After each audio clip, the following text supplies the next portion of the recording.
You'll never eat this again, knowing how it's made. Processed meat is any type of meat that's been transformed by salting, curing, fermenting, smoking, or other processes to improve flavor and preserve food. This would include bacon, hot dogs, hamburgers, and cold cuts as well. Although most of them are beef or pork, this group also includes sausages made with blood, minced poultry, or offal. Examples of processed meats include sausage, ham, corned beef, and jerky or beef jerky, as well as canned meat and meat-based preparations and sauces. Processed meat is considered to be highly carcinogenic to humans. It's the so-called Group 1 of substances that includes the most dangerous for health, according to the criteria of the International Agency for Research on Cancer. In this group, there are 107 substances, including tobacco, alcoholic beverages, or plutonium. Around 25% of colon cancers have to do with diet, and specifically with the consumption of red and processed meat. In addition, it's concerning that every day there's more scientific evidence indicating that its consumption is also related to cancers of the stomach, pancreas, nasopharynx, and even lung.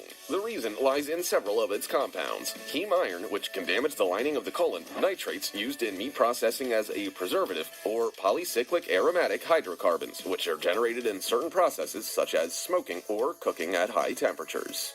An important part of breakfast is orange juice. However, its excessive intake can cause some damage to your health. Orange juice contains fructose. Excess intake makes you gain weight by tricking your metabolism by turning off the appetite control organ in your system. Fructose does not adequately stimulate insulin, which in turn does not suppress ghrelin, the hunger hormone, and does not stimulate leptin, the satiety hormone, which together lead to insulin resistance, and this makes a person overeat. Orange juice can damage your ears. Fructose increases triglyceride levels. The ear is usually the first organ to reveal a condition in the circulatory system, with hyperlipidemia being more frequent. That is, high triglyceride levels.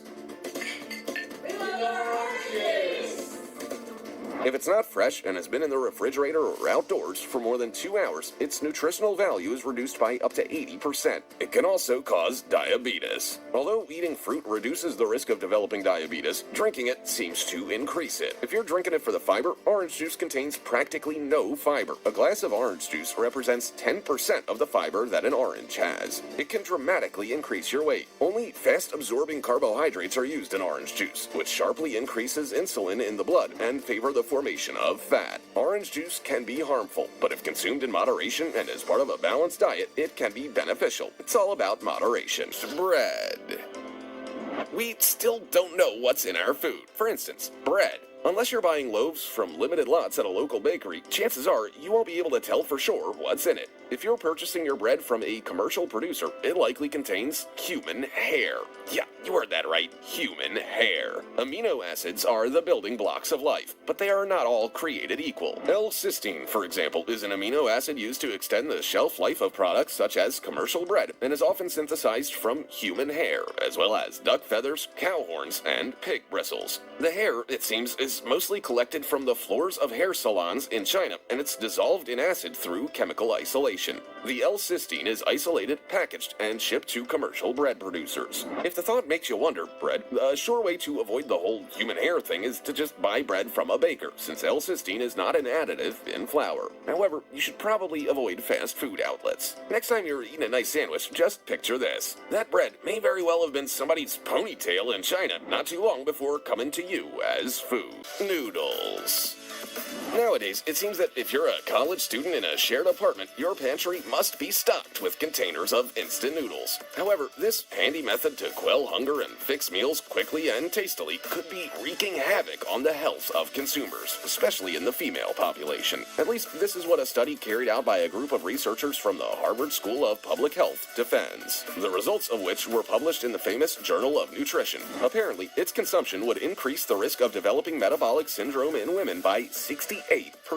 Although, yeah, it's necessary to eat this type of instant noodles at least twice a week. The research focused on a group of 10,711 adults in South Korea, a choice that's not accidental given that the consumption of instant noodles in this country is the highest in the world. However, many will find it curious that the most affected are women. Why? Well, one of the main authors of the research, Dr. Frank B. Hu, professor of nutrition and epidemiology at Harvard, wonders the same thing. This may be because women report their diet more accurately, or because postmenopausal women are more sensitive to the dietary effect of carbohydrates, sodium, and saturated fat. Instant noodle consumption is relatively high among Asian populations. In fact, South Koreans consumed 3.4 billion packages of noodles in 2010 alone. Packaged meat.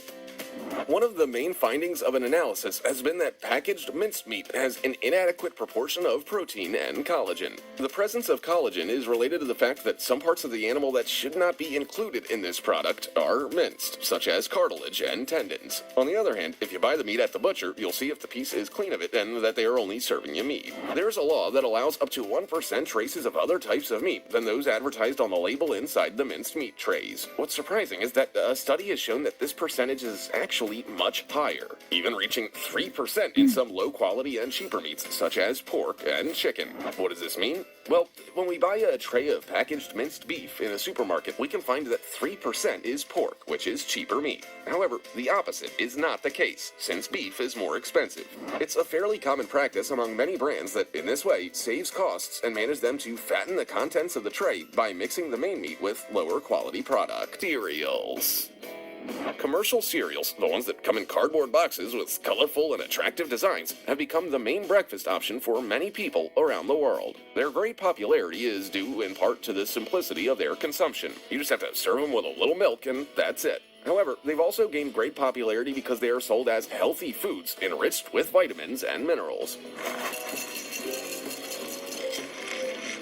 Although at first these cereals were simply baked cornflakes, later changes began to be made to the ingredients, mixtures, incorporation of colors, flavors, and sugar. Today, there are a lot of alternatives to choose from. When you read the nutritional table on many of these cereals, you'll find that the sugar content per cup or per 100 grams is almost the total of the recommended daily dose. In the end, what you get with their consumption is a calorie bomb, and even more so if you decide to accompany them with milk. The high consumption of sugary cereals is associated with behavioral disorders in children, as well as with conditions such as diabetes and obesity. These cereals are rich in starch and therefore can easily spike blood glucose levels. Therefore, these cereals are not recommended for people with diabetes, prediabetes, or low sensitivity to insulin. Furthermore, refined carbohydrates are directly related to being overweight and obesity. The dangerous thing about soft drinks isn't just the sugar and sweetness. In fact, it's the gas, since it affects the cardiovascular system and also has consequences on the bone system. It has been specifically proven that soft drinks are harmful to health in various aspects, at any age and regardless of gender. Its regular consumption affects the cardiovascular system, thus increasing the risk of heart disease. It can also cause diabetes. And no, this is not an exaggeration. The reality is the consumption of soft drinks continues to be very high worldwide, especially due to the use of caffeine and other additive substances in their preparation. However, it's the large advertising campaigns that promote its mass purchase and consumption. For this reason, unfortunately, there are many homes where eating without having one of these drinks on the table is just inconceivable. Fizzy drinks are harmful to health because they contain several harmful substances in their composition. The most popular are caffeine and sugar. However, they are not the only ones. Flavors, preservatives, and dyes also have an impact on the body. The vast majority of soft drinks contain large amounts of refined sugar. It can be sucrose or fructose extracted from transgenic corn. Either is harmful from small amounts that any soft drink easily accepts.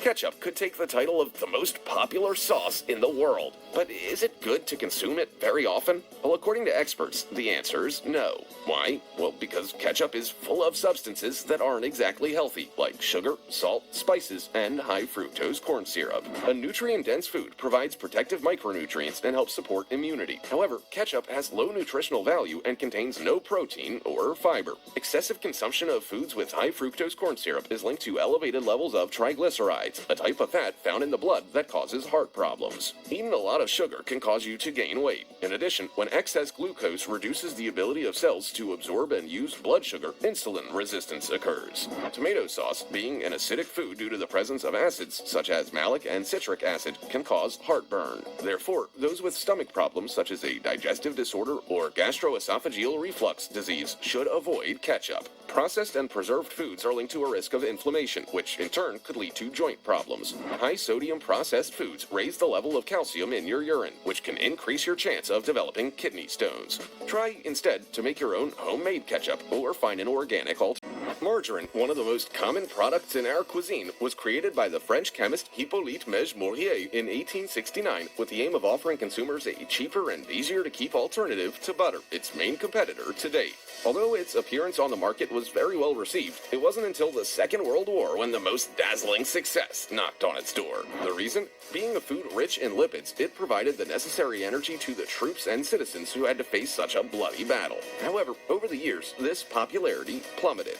After being the healthy alternative to butter for decades due to its vegetable origin and because it doesn't contain such a high level of saturated fat, in the 1980s it was discovered that its production process also promoted the appearance of trans fats, becoming a product much more harmful than previously thought. It is necessary to be careful with these products because it's not advisable to ingest more than 3 grams of these compounds daily, and because these products aren't suitable for pregnant women, lactating women, and young children. It should also not be forgotten that cardiovascular disease is multifactorial, so reducing the level of cholesterol in the blood doesn't necessarily mean that the risk of suffering